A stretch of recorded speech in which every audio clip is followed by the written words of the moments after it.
I just recorded for 30 minutes thinking that this was recording, and it wasn't. I apologize. Anyways, so in this video, we're going to be doing some sourcing. I'm going to go on to Bookmine, just like I did for the last 30 minutes, and just thought that I was recording, but I wasn't. And we're going to try to find the most profitable books. If you're watching this and you're wanting to check out the check out Bookmine itself, you're seeing me source with it and you want to check it out, there is going to be a link in the description down below, and we'll be able to check it out there. There is a 15-day free trial as well, for a code down there for everything. All right, so here we go again. We're going to switch it up because I already looked through everything on here. So we're going to try something a little different. We'll check out the sellout meter. We'll take that out, the stable. Sellout likely. Yeah, we'll do that. This is going to be kind of narrow it down to the more, just make sure I'm recording because I don't want to do that crap again.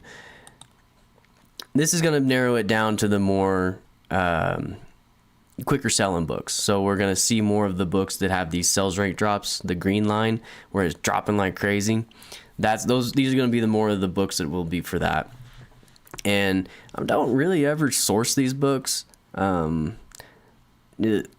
found that, if a book is selling really good, and it sells really, really fast, they've kind of have a lot of those that are have IP complaint issues with them. They're just more popular, so people will buy them more and faster, and then that it's an issue. So that's kind of why I stay away from them. So if you find a book that's like, it's an amazing book and everything, and then you see that it's selling like crazy, like especially during the season, it'll pop off and go crazy with it, then it's an issue sometimes. So always check the IP or counterfeit checker. That way there's no issues later on. Let's see, latest exam blueprints. Sometimes I'm always checking them because there's a code it says code inside right here, and those make me nervous because I've spent, there's a veterinary book that I bought for like $90 that was selling consistently for $200 and some odd dollars, and I did sell it. I sold it for like $250, and I was like, heck yeah, that's a great book. Started tracking it, moved on. Well, they returned it, and the reason why is because there was no code with it. And then Amazon, of course, said if something was wrong with it, so they shipped it back to me. Once I got it, I was like, okay, let's check this book out. Once I saw it, nothing was wrong with it, of course, like Amazon does. And so I was like, well, let's see what eBay does. That way I don't have to ship it back in because, it costs more money for me to ship back in, and I'll sit on it for longer. And it was selling really good on eBay. So I listed on there and sold it like that. I was like, okay, this is a great eBay book, I guess. Well, I got sent, as soon as they bought it, they messaged me and said, hey, is the code with it? And I was like, no, it is not.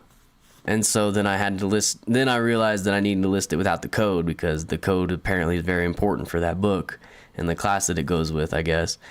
And then I sold it for way less than the price that I bought it. So I lost like $50 on that one book. So the short story is, be careful with the codes. If you see a book that says it has a code, whoa, what is that? That's strange. Let's look at it. Anyways, if you see a book that has a code in it, check it out.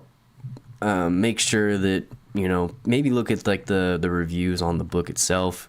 See if you can find anything about people saying, oh, it didn't come with a code or something, and then you might be able to do it. But just be careful with the codes. They'll hurt you if you don't know the book well enough, I guess. This one doesn't really pop off too much. You can see that it looks like it does have some seasonality to it, but it doesn't really. Let's look back further. Yeah, see, it stays down there about the $50 price, so it's definitely not going to work. We're still fraud. Just checking to make sure, because I don't want to have to redo this again. Let's see. We got this down here. Let's see, 1750. Oh, it doesn't. It barely pops up to 30. These books, I can't imagine that you're gonna get a huge return on a lot of these books just because they sell faster, So there's probably more supply of them. But I could be wrong. Well, look at this one. This one, I'm would definitely look at the counterfeit checker deal because might be an issue. This is what I'm talking about is these college books. Advantage access. So another one where it has the advantage access, or it has access to something, access code inside. So it's another one where it's I don't know, 5815. So that's pretty good. Large damage on pages.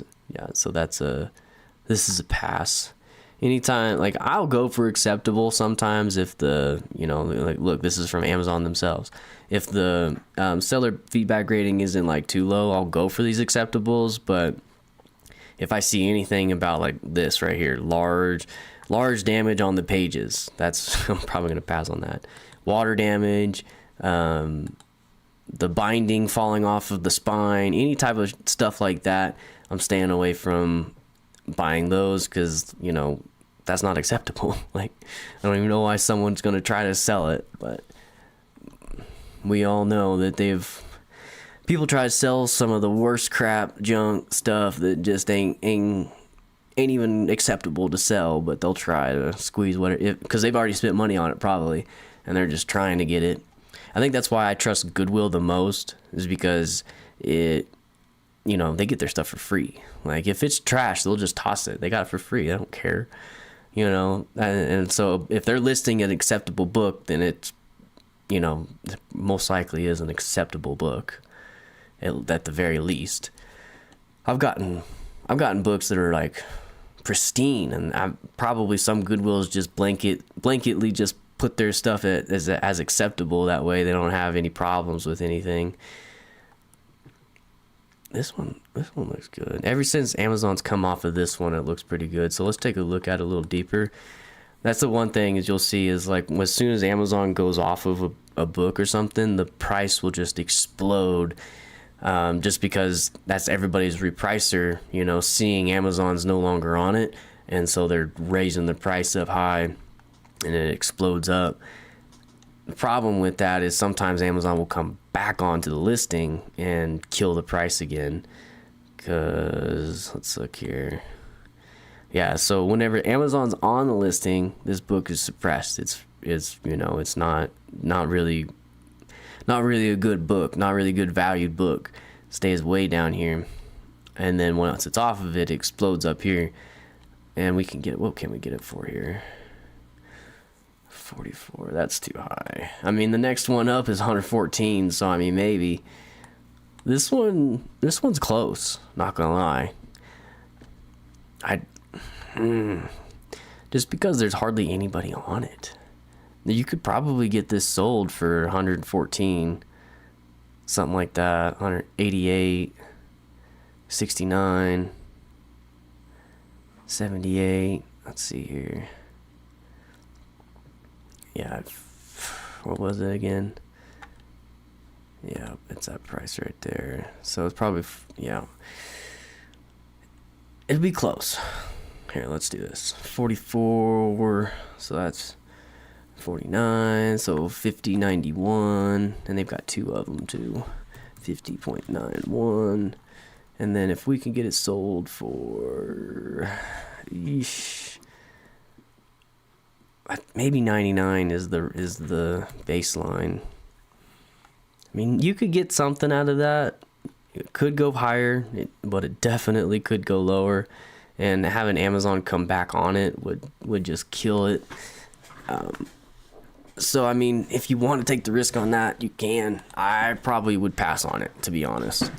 Not trying to get stuck with a book like that, especially spending $50 on a book. That's just happened to me too many times for me to take a risk like that. 54.73. 34. If it was lower, wouldn't be bad. That one. This is a set. Always be careful with sets whenever they're like ridiculously lower than what they are, because I've had so many times where people will sell me one book out of here, not even mention it on the notes, but they'll sell one book out of the set. I think that's because a lot of like the big conglomerate companies that are just listing, tons and tons of books all at once. I feel like they do that because they're trying to, not really care about the book. They're just scanning it, seeing the ISBN and listing it, so they don't even look at the listing itself and list the book because, they scanned it, that's the ISBN that it goes under. But they don't realize that some ISBNs have come in packs, and so then they kind of burn you that way. Christmas season. Always looking for Christmas books, especially right now with Bookmine. They're kind of popping up on Bookmine quite often because, obviously the spike in Christmas time, and now it's kind of fallen off from Christmas time. And so Bookmine will pick it up saying, well, this is a higher valued book because recently it was up here and then now it's, dropping down. But let's see. Yeah, every year this one pops off, but it doesn't, on the off season, it doesn't really drop very much. If you could get this book for what was this right here? If you could get this book, yeah, down here, if there wasn't shipping at that 13 price, if we could get it at 13 and it sold during the Christmas times for 40, 49, 40, so we'll say 40 is probably what you'll probably be able to sell it for. 40, you're not quite making 100% ROI, but you're making $11 profit. As long as I'm above $10, I'm cool with that. And we'll come down here.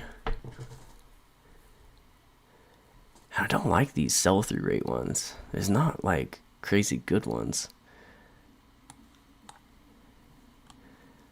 Let's see. Let's put this back. Let's try this lowest ever.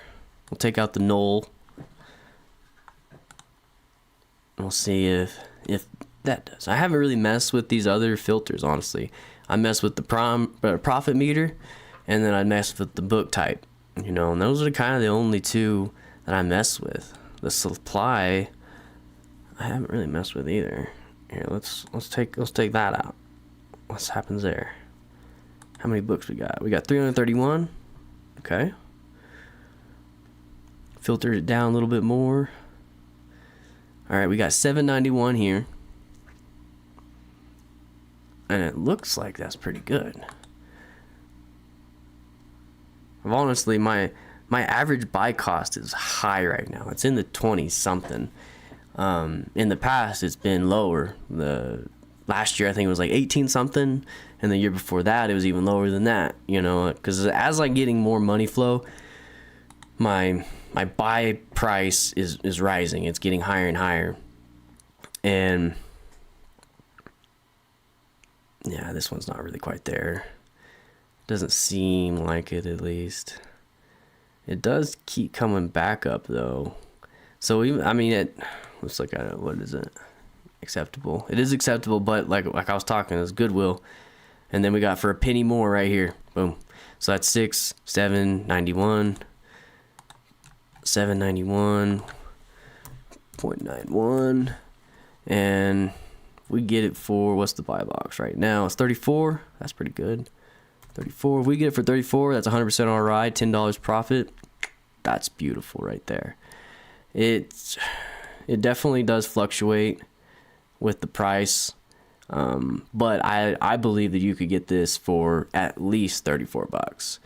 In like, as of right now, we're kind of doing the buy box, gap thing, but since the lowest used price back here was up here, that tells me that that's more of a, the value of this book for the long term is higher than what it is now. So right now it's an undervalued book. So if you buy this, you could almost definitely sell it for more, Because if right now, as long as the buy box stuff stays the same, right now our competition is FBA. And as you see, if we filter out the FBA, we can't even, or the FBM, we can't even do it because there's no FBA right now. And I think that this is definitely a go. So I would definitely add this. I mean, let's even go one more step forward. We'll say, well, how many FBM offers are there? There's 1, 2, 3, 4, 5, 6, and then boom. So 6 up until they get to the, oh, there is FBA. Why can't I filter out the FBAs? Or primes. Why can't I do that? Well, that's a glitch. Usually whenever there is FBA offers, there's going to be like a prime button here that you can click, and it will show you nothing but the FBA offers. And as you can see, there's FBA offer right here, which that makes no sense to why it's not letting me do it. But I bet you, yep, they got the buy box. So the buy box is going to the FBA. So you could safely say that you're going to get it for at least 34 bucks and you'll be good. So that one is definitely a go, just because of how low of price it is. It's pretty dang good. All right, so we got 93 here. That's pretty good, but it's been kind of low recently. Pass on it. 93 is high. We passed this book earlier, but let's take a look at it.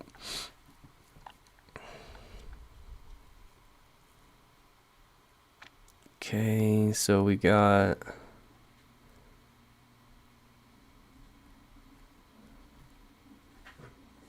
oh god, look at that. We got 841, which is great.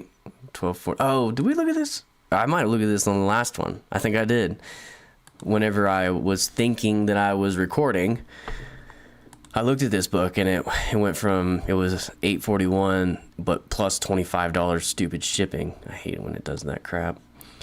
So that's a no. And you see that right here it says $12.41. That's probably because someone picked it up at that price, and then the next lowest price is that $8 plus $25 shipping.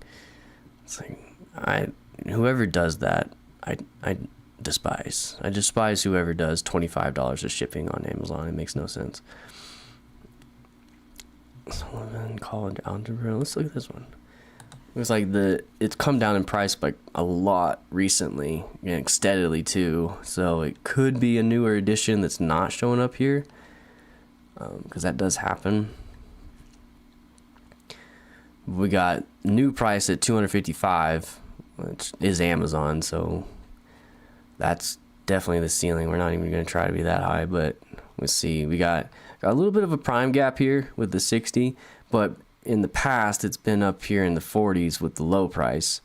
40s, 37, but at 25 we can't really justify that. Let's pop it back even further. It looks like it has been higher in the past. Just recently it's coming down. That tells me there's got to be a newer edition that is just not on here. At least that's what it seems like. So that's a no on that one. We'll move on.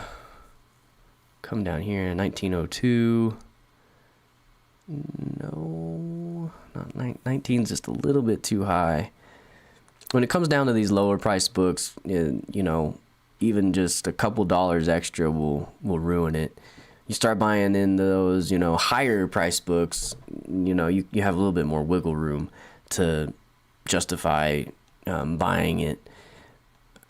But like kind of example is like if you're wanting to sell a book for $40, you know, if you can get it for 12, you know, you're probably good. But if you get it for 16, you know, you're probably not good, you know, depending on your criteria, obviously, and the weight of the book and a lot of other factors. But, you know, it doesn't take much to make it a not good book to buy. This one looked good. $59.99. It's McGraw Hills, so always check if you're eligible with McGraw Hills. $59.99. I am eligible. That's another thing. So this is Seller Amp. If you don't know, this is what like kind of helps me determine what to buy at what price and stuff. Amazing tool. I don't have it in the description right now, but I will put a link down there after live is done, so you guys can check it out. It's a lifesaver. It tells you if you're eligible or not, and if you didn't have this, you'd have to take the ISBN or the ASIN or ISBN and plug it into Amazon, act like you're going to list it, and then click a few more times, and then you'll be able to see if you're eligible or not.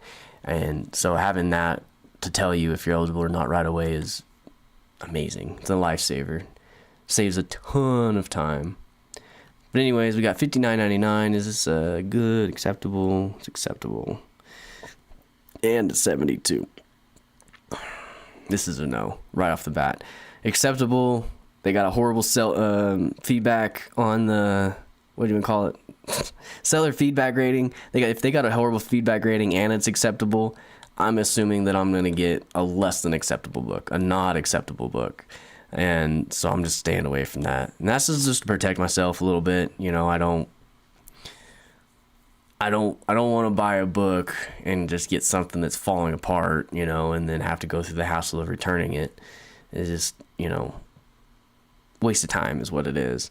So if I can get I'll do an acceptable book if I can get someone above 90% feedback rating. But other than that, it's a no. Goodwill, like I said earlier, it's like it's a for sure if I can get acceptable from a Goodwill, because you know they get their stuff for free. You know, why would they list something if it's trash? They're gonna throw it away because it's free for them. Let's see here. It's been a little bit, so let's hop over to this over here. I did this earlier.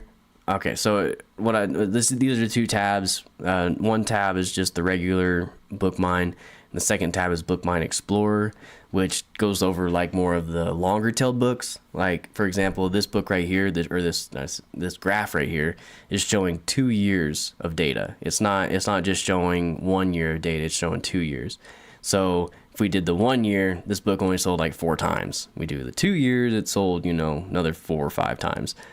So these are for the longer tailed books that, you know, may not sell a whole lot, but when they do sell, it's really good.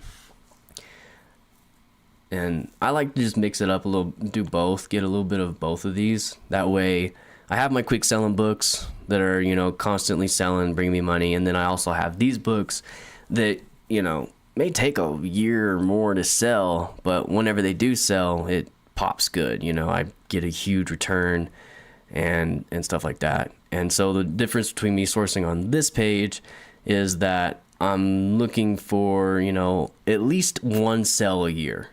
Even if it's one sell a year, I'll go for it. But I want a huge return. Like if it's less than 50%, it's most likely a no for me. You know, I'm wanting to get, if not 100% more, you know what I'm saying? I want to get real close to that 100%. And with this tab, that's kind of the more of the books that you're going to be able to find. But it doesn't make sense to go for something that's, you know, you're not going to really make it work, I guess. Let's see. 1894, 2398. This one doesn't look bad. Oh, it's 2398, so it's a little bit high on that. Let's see. We got 2839. It's going for a little bit under 100. Oh. Dang. Look at this one. This one really doesn't sell hardly ever. But there's only 2 people on it. That's promising. It's sold, the last time it sold for $199. But it only sold once in the last year, and it's sold more. Okay, so look, so this book we get for 2820. There's 2 copies. Both of them are FBM. Okay, so if we put in 28 28.20. If we put in we'll say 57. It's really not good. No. So if this price stayed up here, like 199 is amazing. That's an amazing return. But I don't think that that's the true value of this book. Like, the true value of this book is down here, like by the 50s, you know, because you can see all the sales ranks down here. It sells like crazy. But whenever it popped up, it didn't sell for a whole year except for once. So yeah, that's not, the value of that book is way lower than what it sold for last, is what I'm trying to get at. Let's see this one. This one may be the same fate, but we'll take a look at it, check it out. Paul Strand in Mexico. $71.99 is the buy box. We're able to get it for, what is that? 17, 18, 19, 20, 21, 22, 23, 36. So we got 23.36. And the last time it got sold, we were looking at like 65 as the low. And then before that, 56, and then lower before that. And then we got a 70 price right there. We need higher, 199, 50. So if we went off just the last year, we've gotten 6 sales. Looks like 65 was the last one, so that's not a bad return. But then we got 56, so then it drops below 50%. And especially for these long tails books, I'm not going below 50%. If it sold a lot more, then yeah, you know. But I'm not trying to sit on a book for long time and let, you know, I mean, storage fees ain't gonna kill you by any means, but they'll add up. They'll eat away a little bit, especially if it sits there for a while, because they're eventually, Amazon will start charging you storage fees. And whenever they start doing storage fees, that's whenever, or like, sorry, long-term storage fees is what I'm trying to say. And when they start doing that, that's whenever it starts to get a little concerning. Looks like this one is acceptable. Very good. Okay, we got 1998. Very good. We got 173 is the last sell, which is crazy. And then back here we got 86. Okay. And then really low down here. 138 here. 54. So I mean, it doesn't sell a lot by any means. 54, 138, 1997. I would probably go for this. Let's see. Wait. Let's see the FBA offers. Let's see. It's Second Life Aloha. So there's no FBA offers. We've got 1998. Something does concern me about the collectible being at 115, but we'll say we get it for 1998, and say we sell it for 86. 86. That's massive. That's over 200% ROI. I would go for this book. This is a book. This is a great example of a book where, yeah, it's going to take forever. It might sit in your inventory for a year, maybe even more than a year. But when it does sell, especially if you price it down here, I bet you'll sell it in the 80s range. I bet you'll sell it pretty fast. You price it up here at the 170 something, you might be sitting on it for a while. You know, not gonna lie, it might take a little bit longer. But if you put it at this 80 price, we even drop it down to 80, let's say. That's still a 200% ROI right there, and that's what you're looking for here on this Bookmine tab. That's number 2 at Bookmine Explorer. That's the main thing that you're wanting to look for. Oh well, my other camera turned off on me, so thanks for watching, guys. You know, this was the second attempt, so I couldn't find as many books. I found more books in the beginning on the last one, but of course I didn't record that. But thanks for watching, and we'll catch you on the next one. Later, guys.